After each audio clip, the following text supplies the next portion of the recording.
Olá, tudo bem? A partir de agora, você assiste ao programa Câmara em Debate aqui na TV Câmara de Mogi das Cruzes.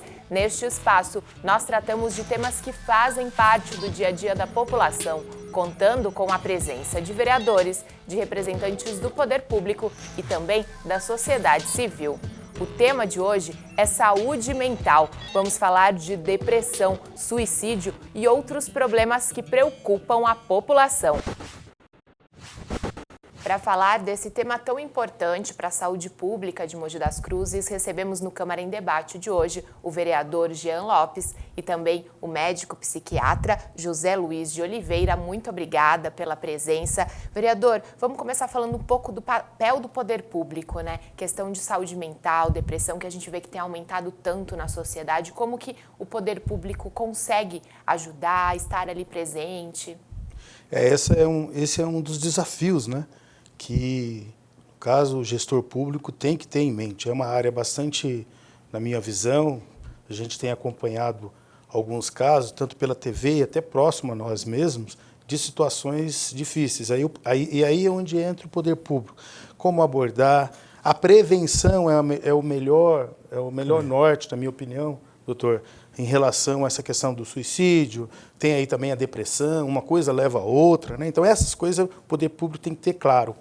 E mais que isso, o que ele tem que fazer? A sua rede de saúde, por exemplo, todo esse sistema tem que estar interligado, ele tem que ter conhecimento técnico, capacidade. Os médicos, por exemplo, eles devem ser treinados, né, ou capacitados para uma melhor abordagem desse paciente que chega numa situação assim de, podemos dizer, emergencial, né? Não sei se é urgente ou emergente, mas é importante que o poder público tenha norte nessa questão, no caso da prevenção. E aí, o melhor é ele ter especialista na sua rede, que é a contratação dos médicos, psiquiatra formado, preparado, pronto para atender essa comunidade, esse paciente, essa situação que acaba chegando, né, ou num posto de saúde, ou num hospital, ou mesmo até na sua própria residência.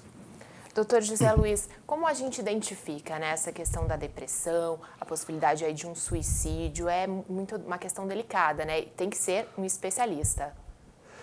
Primeiro, o que eu noto é que o que se tem de conceito, mesmo quando você fala em doença mental e depressão, você faz uma dicotomia, quando tudo é uma coisa só. Não é? Por quê? Porque está muito arraigado essa história do senso comum em relação a doenças mentais. Existe muito mais mitos, muito mais senso comum do que dado científico mesmo para tratar essas situações.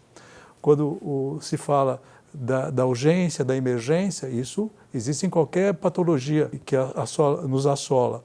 Mas em psiquiatria, isso é muito mais relevante, porque as pessoas não estão acostumadas a lidar com isso.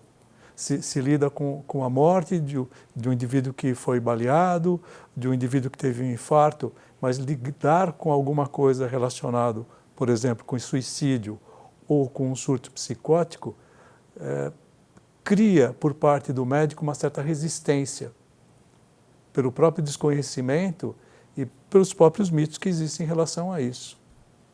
Hoje em dia, doutora, a gente fala mais sobre suicídio. Antigamente não se falava tanto. O senhor acha que é importante falar para as pessoas conhecerem, né, o que leva a isso? Qual que é a sua opinião?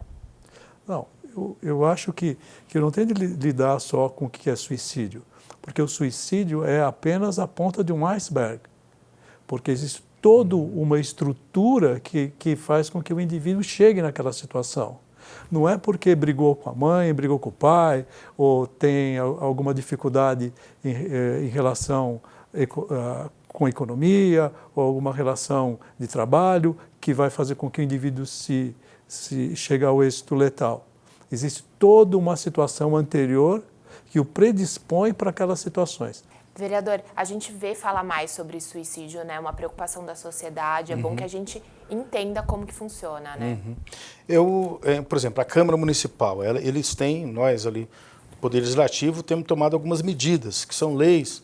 Por exemplo, o Setembro Amarelo, que especifica diretamente sobre essa campanha, sobre a alerta, né? Então, essa é uma política pública do ponto de vista de campanhas.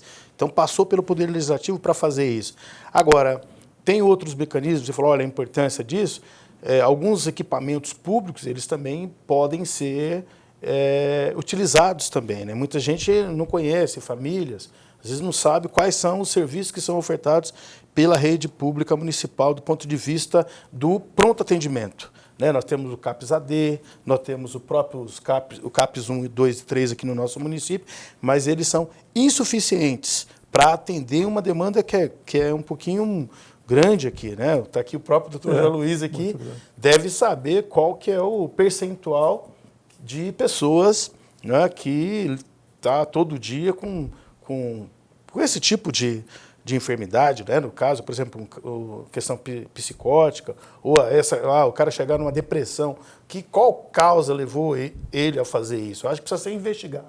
Na minha opinião, o poder público também tem que ter, além desses mecanismos do acolhimento, que eu já falei aqui, dos CAPs 1 e 2, o CAPS-AD, que é importante instrumento para identificar e curar essa pessoa, o poder público precisa investigar para não chegar nesse ponto já de desespero, né? Digamos assim, um suicídio, por exemplo, já, poxa, por que chegou a tal ponto, né?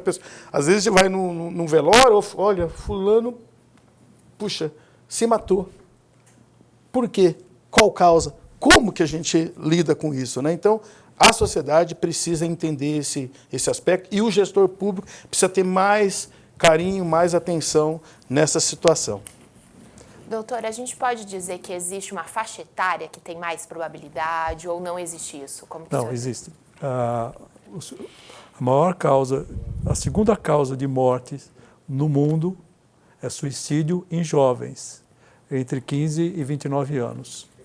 É a maior causa do que acidente de trânsito, que é a causa que mais mata pessoas jovens, né? Mas a segunda causa é o trânsito, a primeira é o suicídio. E por que o senhor acredita nessa faixa etária? O que o senhor... Então, é isso que eu gostaria de explicar mais detalhadamente. Existem alguns mitos em relação às doenças mentais. Por exemplo, quando se fala dos países nórdicos, se atribui que esses países têm alto número de suicídios porque é um país que funciona bem. Um país que as coisas estão no horário, os serviços públicos são excelentes, ninguém tem dificuldade, então faz com que a vida fique tediosa e eles acabam se matando. Não é verdade. E também que não é verdade que eles também se matam porque não tem sol o ano inteiro. Isso ocorre porque existe uma prevalência genética nessas populações. Então, a taxa de suicídio vai ser maior porque existe essa característica genética. Para você ter uma ideia, foi publicado um trabalho em 2018 que envolveu 3 universidades da Inglaterra, do King College, a Faculdade de Medicina da Carolina do Norte e de Queensland, da Austrália. Com 200 cientistas trabalhando juntos, eles examinaram 135 mil pessoas e 340 mil controles. E identificaram nesses indivíduos 44 genes que são responsáveis pela doença depressiva. Doença depressiva não é tristeza, não é choro fácil, porque existem várias outras condições que levam a essa condição de tristeza e choro fácil, porque todo mundo coloca essa situação como sendo depressão. Brigou com o namorado, começou a chorar, está deprimido. Vai no médico, recebe um antidepressivo e está tudo bem. Não está tudo bem, porque isso não está certo. Porque o indivíduo precisa aprender a passar por isso. Agora, se tem 44 genes envolvidos, é uma doença genética. Como que se lida com isso? Os novos tratamentos vão se direcionar para resolver essas questões e sendo tratamentos gênicos, tratar a expressão dos genes que leva a essa doença. Só queria lembrar o seguinte, doença depressiva é depressão maior, depressão permanente, transtorno disfórico pré-menstrual e transtorno disruptivo das emoções ou do humor. Então, isso é depressão, bem caracterizada. O resto são outras situações. Por exemplo, a manifestação depressiva da doença bipolar não chama depressão, mas não é depressão, porque tem outra etiologia, tem outra causa, exige um tratamento diferente. E geralmente acaba tratando tudo igual, né? Então aí, por isso que eu estou falando para você. Primeiro a gente tem de fazer, e aí o poder público pode nos ajudar, fazendo campanhas de esclarecimento, que são extremamente importantes para que as pessoas procurem, muito antes de acontecer alguma coisa grave, já procure antes e procure resolver a situação antes. Mas para isso precisa ter profissionais treinados para fazer isso, né? Zé, permita, Jana, claro. O CVV, que é o Centro de Valorização da Vida, né? Que cumpre um papel importante, né, das campanhas, e eles, inclusive, acolhem, né, assim no seu seio, no seu bojo, né, que é a proposta do centro, né, de tratar, de cuidar dessas pessoas. Acho que é um caminho. Então, um dos caminhos, por exemplo, o CVV, é um excelente caminho, mas isso também pode ser estendido com uma rede para as igrejas. Não importa qual a denominação que a igreja tem. Porque, claro, que vai existir, a gente sabe que existem religiões que são muito mais acolhedoras a essas situações de sofrimento psicológico do que outras. Posso citar a Igreja Católica, a Igreja Mormon, a Igreja Batista, o Centro Espírita, lá do Caritas, vários que eu não vou me lembrar todas agora. Mas eu sei que são instituições que são bastante acolhedoras. E se eles puderem ainda participar de campanhas desse tipo, vai ajudar muito e muito a população, como um todo, né? Claro. Doutor, essa questão de acolhimento, família, amigos, é importante no processo, né? Não é só a medicação, é isso? A medicação tem o seu lugar, e um lugar muito importante. Porque o que se pensava no século XX, já não se pensa no século XXI a respeito das causas das doenças mentais. É muito diferente. Se eu pego uma aula que eu dava em 1999, não é a mesma que eu dou hoje, quando eu falo da etiologia da doença. Porque a neurociência nos trouxe uma forma de elucidar essas questões de uma maneira muito objetiva, que direciona um tratamento cada vez mais eficiente. Eu posso, como eu sou das antigas mesmo, sou veterano nisso, né? Eu me lembro que quando eu fazia diagnóstico de esquizofrenia num paciente, eu estava o condenando por uma situação asilar. Ele ia para um hospital e não ia sair mais. Hoje não. Hoje meus pacientes esquizofrênicos, ou grande parte dos pacientes esquizofrênicos, pode cursar uma universidade, podem casar, pode ter uma vida normal. A única diferença é que precisa tomar um remédio, mas a qualidade de vida melhorou muito, né? Vereador, é importante, né, a gente passar essa informação que dá para viver com essas doenças, né? Justamente. Por isso, então, a importância das campanhas. O poder público tem que frisar. Não podemos falar muito do suicídio, não podemos, porque senão aumenta mais ainda. Olha só, pelo contrário, nós temos que prevenir. Então, esse é o papel muito do poder público. Tem que fazer campanhas, usar os centros de convivência. As igrejas, como o Zé Luiz falou aqui, elas cumprem um papel social importante, mas o poder público, ele falou uma coisa que eu queria frisar, que é também capacitar lá na ponta, no caso, por exemplo, no centro, onde é que essa pessoa vai em primeiro lugar? Se está na casa? Vai no UBS próximo da sua casa. Então, esse médico precisa ser também capacitado a ter o primeiro procedimento, um procedimento adequado. Porque não adianta chegar lá e falar não ter o procedimento correto para aquela situação específica, entendeu? Existem protocolos, porque se sabe, por exemplo, se chega um indivíduo com risco iminente de suicídio, fala, não existe medicamento. Claro que existe. Eu tenho de fazer esses medicamentos, além de toda uma anamnese, todo um diagnóstico e etc., identificar a doença, e existem medicamentos que eu posso fazer. Por exemplo, existe um mito aí, né, a falsa ideia que quem mais se mata são depressivos. Não são. A maior parte dos suicídios ocorre com uma doença chamada transtorno de personalidade. E desse transtorno de personalidade, o mais comum é o borderline, ou com instabilidade de humor, do subtipo borderline, ou do ponto de vista impulsivo.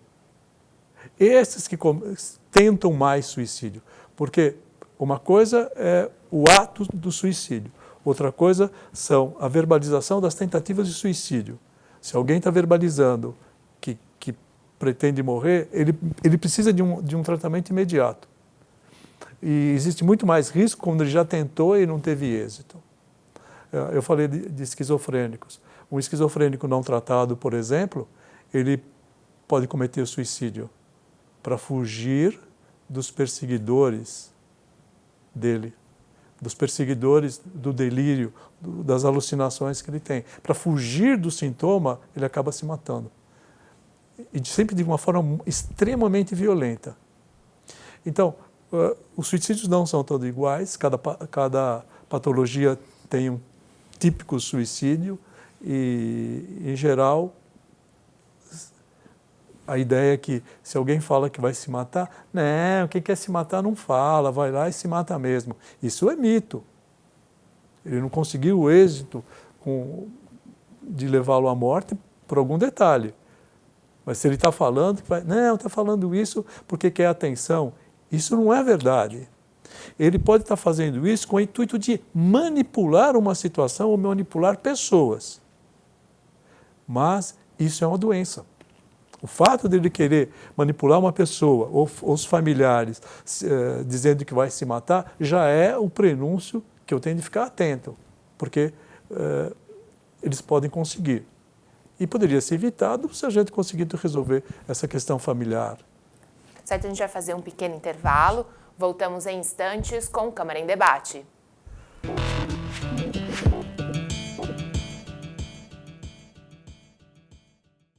Escrever hoje o futuro da cidade é o trabalho realizado todos os dias pela Câmara de Mogi das Cruzes. Atuando de forma transparente e moderna, em sintonia com as necessidades e os desejos dos cidadãos, a Câmara está sempre se inovando e se renovando para representar você e fazer a cidade que você quer. Câmara de Mogi das Cruzes, escrevendo o futuro da cidade hoje. Você já pode acompanhar o trabalho dos nossos vereadores na sua TV. É isso mesmo, a Câmara Municipal agora está na televisão. Para sintonizar a TV Câmara, você precisa ter uma antena UHF instalada na sua residência. Com o controle remoto em mãos, acione o menu de configurações da sua TV e selecione a opção Busca Automática de Canais. Clique em Iniciar e aguarde a sintonia da TV Câmara no canal 60.2. Rápido, não é mesmo? Mas lembre-se, se o seu televisor for antigo, você pode precisar de um conversor para a TV digital. O sinal é aberto, gratuito, com imagem e som em alta definição. Sintonize e assista a TV Câmara de Mogi das Cruzes, canal 60.2.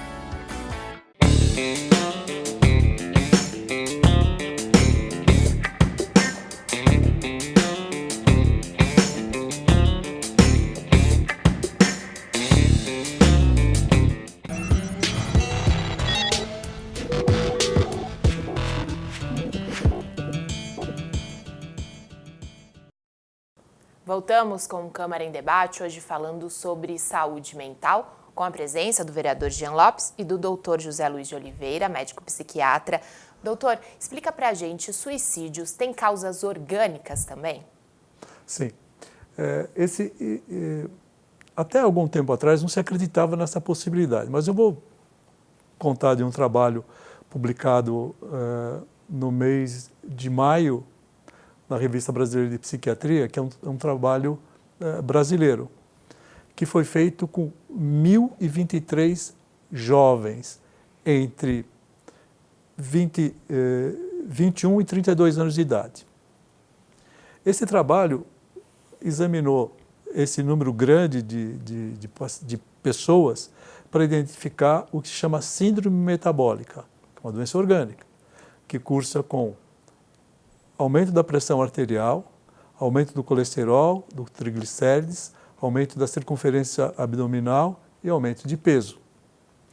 Dessas 23 mil pessoas, 24,3% delas tinham síndrome metabólica, sem ter sido diagnosticada anteriormente ou sem nenhum sintoma, mas estava em andamento.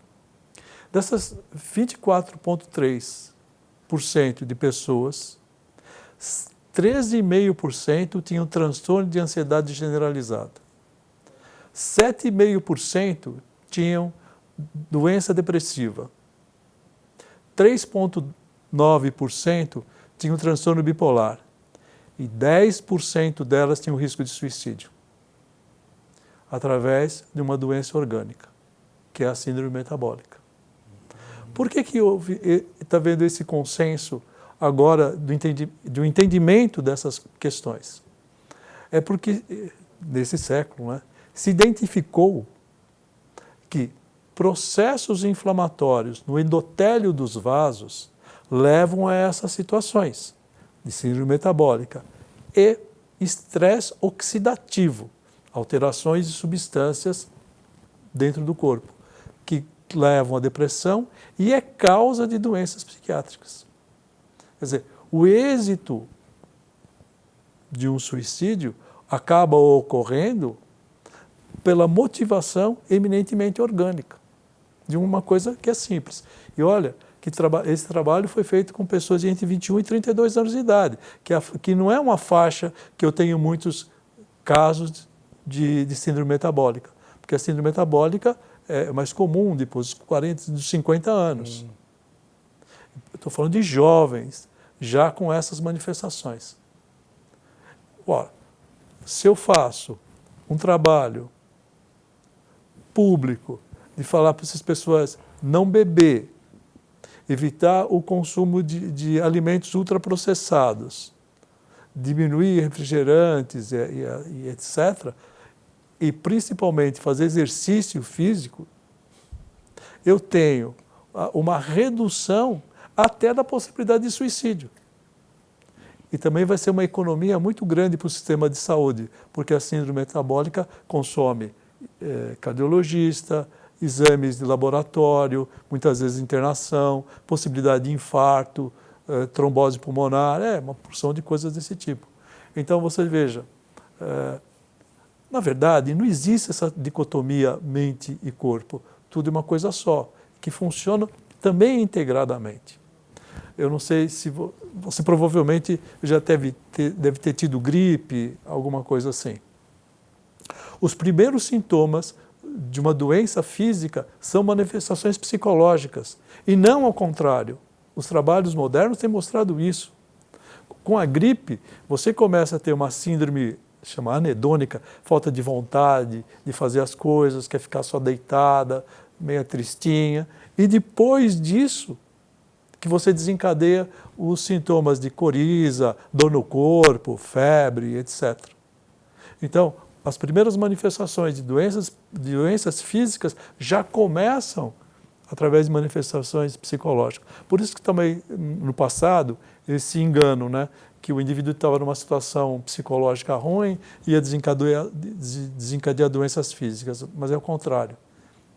Mas qual o mecanismo que faz isso? Um corpúsculo que tem dentro das células que se chama mitocôndria, que qualquer situação de desequilíbrio bioquímico, eles fabricam menos energia, e essa menos energia vai gerar primeiro sintoma psicológico, com um alerta, depois vem a doença física. Olha só. Vereador, tudo isso que o doutor falou, a gente vê a importância da política pública para tudo, né? Para o bem-estar físico da pessoa, né? É importante a gente ressaltar isso, né? Importante ressaltar, e aí eu quero responder com uma pergunta até para o doutor. Nós temos na rede pública municipal, que eu saiba aqui no nosso município, dificuldade na contratação, Jana, do profissional. Hoje, por exemplo, são 6 médicos psiquiátricos. É suficiente. Para uma população de quase 500 mil habitantes. Embora nós temos os equipamentos que eu já falei, mas o psiquiatra, esse que é treinado, formado, que estuda essa causa, são 6 apenas. Como é que nós temos que resolver isso? É possível com 6? Não, com 6 não é possível. O que minimizaria o problema é se treinando nos postos de saúde os médicos para o primeiro atendimento. E depois tendo um serviço de acolhimento a essas pessoas. Pode até contar com equipamentos do Estado, alguma coisa assim, para ampliar esse número, fazer convênios, etc. Entendi. Mas o que precisaria mesmo, eu acho que é a porta de entrada desses pacientes. A porta de entrada é o posto de saúde, né? Eu acho que o treinamento aí, então, a capacitação é importante. Mas, por outro lado, eu vejo assim, como gestor, nós temos dificuldade para contratar. Abre-se concursos públicos, não tem inscrições suficientes. Às vezes, o profissional ele se inscreve, até passa no concurso, e ele vai observar, por exemplo, o rendimento, o ganho desse profissional. 20 horas, aulas semanais aí, de um profissional desse, tem lá um teto que a prefeitura, que todo gestor, não estou falando só aqui em Mogi das Cruzes, mas aqui no nosso quintal, que é Mogi, é insuficiente. Então, nós, a Prefeitura Municipal, a Secretaria de Saúde, tem dificuldade de manter esses profissionais na rede pública. Aí que a gente, no ano passado, aliás, há 4 anos, nós aprovamos a lei, a parceria público-privada, né? Que é um importante instrumento para contratar através de uma organização de saúde. E eu acho que o caminho aí, Zé, para que a gente amplie o número, por exemplo, de médicos na cidade, deve passar pela parceria público-privada, que é a junção do poder público com o poder privado. Eu acho que aí pode ser um caminho para a gente diminuir e atender melhor os nossos pacientes em relação à saúde mental, minha opinião. Doutor, com relação a descanso, sono, né? É uma questão importante aí. Como é que afeta a saúde mental das pessoas? É muito simples. A doutora Maica, que o sobrenome é impronunciável, que só tem vogais, ela trabalhando na Universidade de Rochester, lá em New Jersey, ela fez um trabalho interessantíssimo. Ela pegava ratos e colocava anilina no cérebro dos ratos e os anestesiava, e se percebia que essa anilina desaparecia. Ou quando o rato estava anestesiado, ou quando ele dormia. Ela conseguiu filmar isso dentro do cérebro. Então, e depois ela deu mais um passo. Ela começou a injetar uma substância que é uma proteína que causa o mal de Alzheimer, que é um beta-amiloide, e faz com que o sono você consegue limpar o cérebro. Por que isso? Porque ela descobriu que o sistema linfático, que é o repositário do lixo do nosso corpo, que depois passa para o rim para ser expulso, ele também chega ao cérebro, porque se achava até então, até poucos anos atrás, que ele parava na entrada do crânio. E ela descobriu esse sistema, chamado glifálico, dentro do cérebro. E é ele que faz essa limpeza. Então, isso só acontece quando você está dormindo. Então, o cérebro é limpo quando você dorme.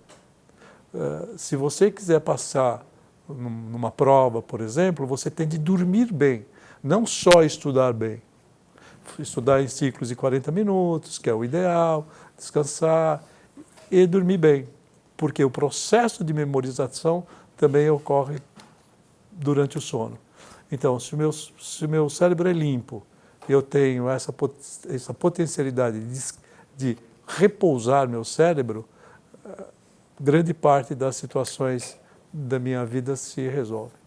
A gente já falou sobre bastante, né, temas, mas a gente precisa encerrar, então vou pedir as considerações finais de cada um dos convidados, começando então, doutor José Luiz. Eu queria só lembrar o seguinte, que existem fatores de risco para o suicídio. Esses fatores de risco são o indivíduo de sexo masculino, geralmente desempregado, solteiro, que aconteceu algum abandono na vida, ou morte de um parceiro, ou ainda uso constante de drogas, ou ainda uma doença psiquiátrica, que pode ser uma doença depressiva, esquizofrenia, transtorno bipolar, transtorno de personalidade, estresse pós-traumático e etc. Então, isso são fatores de risco que a gente tem de se levar em conta, como também tem de levar em conta um passado de, por exemplo, de assédio nas mulheres, assédio moral ou assédio sexual, bullying dos meninos na escola ou burnout no indivíduo, no trabalhador. Mas eu queria ressaltar que essas questões não são só suficientes para o suicídio. Como eu já disse anteriormente, isso é a ponta do iceberg. O que faz o indivíduo a ter essas situações e sofrer essa situação é a resiliência que ele tem, a capacidade de resiliência. E a capacidade de resiliência está ligado às substâncias que controlam isso, a capacidade que eu tenho de reagir e me reencontrar na vida após um evento traumático. Isso que é resiliência. É como se fosse uma viga de aço que eu entorto e quando cessa a pressão ela volta ao normal. Então, a resiliência é isso. E é modulado por uma substância chamada neuropeptídeo Y e fator neurotrófico derivado do cérebro, através de um gene, é o 5-HTP. Então, vocês vejam, isso não é um fato psicológico que me faz mais ou menos resiliente, como se pensava antigamente, porque o termo vem da psicologia. Mas hoje se sabe que tem toda uma estrutura bioquímica que começa na hipófise, no hipocampo e vai até a adrenal, que é um grupo de substâncias que vão produzir maior ou menor resistência em cada um. Muito bem. Vereador. Olha, Jana, é um tema assim, bastante intenso, né? Que pode ser mais explorado. Eu quero agradecer, inclusive, ao doutor Zé Luiz por reservar um tempo na seus afazeres do dia a dia para gravar, para a gente apresentar esse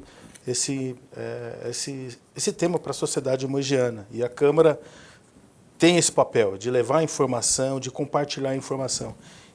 E através da Câmara em Debate, sobre a sua regência, Jana, tem levado infinitos temas. E esse é tão importante. Para concluir, a campanha de valorização da vida, ter campanhas mostrando como você pode ser cuidado, como você pode ser levado no seio da sociedade para você sair dessa situação que às vezes te leva, o único caminho é o suicídio. Não. Tem solução? Tem solução. Basta procurar o meio adequado para que você possa ser tratado. Certo, muito obrigada pela presença. Agradeço também a você, telespectador, e até o próximo Câmara em Debate.